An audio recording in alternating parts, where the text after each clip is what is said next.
जब प्यार सहारा बन गया। शहर के एक पुराने हिस्से में जहां टूटी सड़कों पर धूल और उम्मीदें साथ साथ उड़ती थीं, वहीं एक छोटी सी झोपड़ी के बाहर रोज एक लड़की बैठा करती थी। उसका नाम मीरा था। दोनों पैर बचपन की एक बीमारी के कारण ठीक से काम नहीं करते थे।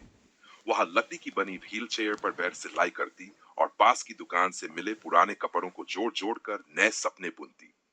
मीरा गरीब थी, अपाहिज थी, लेकिन कमजोर नहीं। उसी शहर में आदित्य रहता था। मध्यम वर्गीय परिवार, पढ़ाई में होशियार, दिल से सीधा। कॉलेज जाते समय उसकी राह रोज उसी गली से गुजरती जहां मीरा बैठी होती। शुरुआत में वह बस नजरें चुराकर निकल जाता। उसे डर लगता था कहीं उसकी नजरें किसी के दर्द को और गहरा न कर दें। लेकिन एक दिन बारिश तेज थी, सड़क पर पानी भर गया। मीरा की व्हीलर चेयर कीचड़ में फंस गई। लोग गुजरते रहे, किसी ने हाथ नहीं बढ़ाया। तभी आदित्य रुका। बिना कुछ सोचे उसने व्हील चेयर को संभाला, धक्का दिया और मीरा को सुरक्षित जगह तक ले आया। मीरा ने पहली बार उसकी आंखों में देखा। उन आंखों में दया नहीं, सम्मान था। धन्यवाद, मीरा ने कहा। आवाज में झिझक थी। कोई बात नहीं, आदित्य मुस्कुराया। बारिश में रास्ते सबके फिसलते हैं। उस दिन के बाद आदित्य रोज रुकने लगा। कभी किताबों की बात, कभी सिलाई के डिजाइन। मीरा को हैरानी होती, कोई उसकी मजबूरी नहीं, उसकी कला की तारीफ करता था। धीरे धीरे बातचीत दोस्ती बनी, दोस्ती से भरोसा, और भरोसे से कुछ ऐसा जिसे दोनों नाम देने से डरते थे। मीरा का दिल कहता यह प्यार है, लेकिन दिमाग रोकता मैं गरीब हूं, हिज हूं, क्या कोई मेरे साथ भविष्य देख सकता है। आदित्य के भीतर भी संघर्ष था। समाज की आवाजें उसे सुनाई देती, लड़की ऐसी होनी चाहिए, परिवार क्या कहेगा। पर जब वह मीरा की हंसी सुनता, उसकी आंखों की चमक देखता, तो सारी आवाजें धीमी पड़ जाती। एक दिन आदित्य ने पूछा, मीरा, तुम सबसे ज्यादा क्या चाहती हो? मीरा ने थोड़ी देर चुप रहकर कहा, सम्मान। लोग मेरी व्हीलचेयर से पहले मुझे इंसान समझें।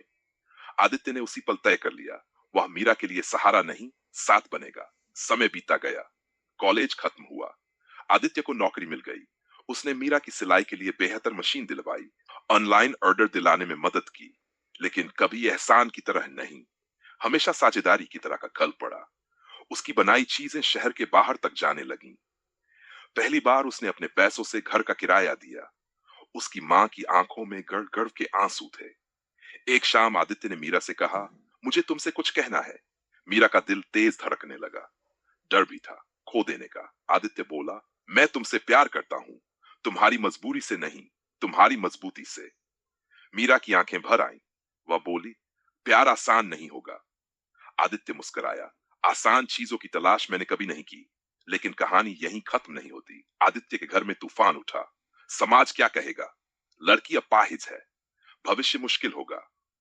आदित्य ने शांत होकर कहा, मुश्किलें होंगी, लेकिन अकेले नहीं। और जो समाज इंसानियत नहीं समझता, उसकी परवाह क्यों। मीरा ने भी अपनी मां से कहा, अगर वह मेरा हाथ थामे तो मैं दुनिया से लड़ लूंगी। कई महीनों की बातचीत बहस के बाद परिवारों ने देखा कि यह जिद नहीं, समझ है। मीरा की मेहनत, आत्मसम्मान और आदित्य की ईमानदारी ने रास्ता बनाया। शादी सादगी से हुई, न तामझाम न दिखावा। मीरा व्हील चेयर पर थी, लेकिन सिर ऊंचा था। आदित्य उसके साथ खड़ा था, कंधे से कंधा मिलाकर। शादी के बाद जिंदगी आसान नहीं हुई। कभी पैसों की तंगी, कभी मीरा की तबीयत, लेकिन हर मुश्किल में वे साथ थे। आदित्य मीरा को उठाकर नहीं ले जाता, वह रास्ते समतल करता। मीरा का काम बड़ा हुआ। उसने कई अपाहिज लड़कियों को काम सिखाया। एक छोटा सा केंद्र खुला जहां हुनर की कद्र थी, हालात की नहीं। एक दिन मीरा ने कहा, देखो, हमारा प्यार किसी कहानी का अंत नहीं, कई कहानियों की शुरुआत है। आदित्य ने उसका हाथ थाम लिया। उस प्यार में दया नहीं थी, उसमें बराबरी थी।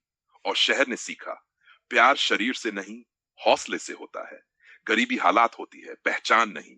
अपाहिज होना कमजोरी नहीं, समाज की नजर कमजोर हो सकती है। मीरा और आदित्य की कहानी हवा में नहीं घुली, वह लोगों के दिलों में ठहर गई।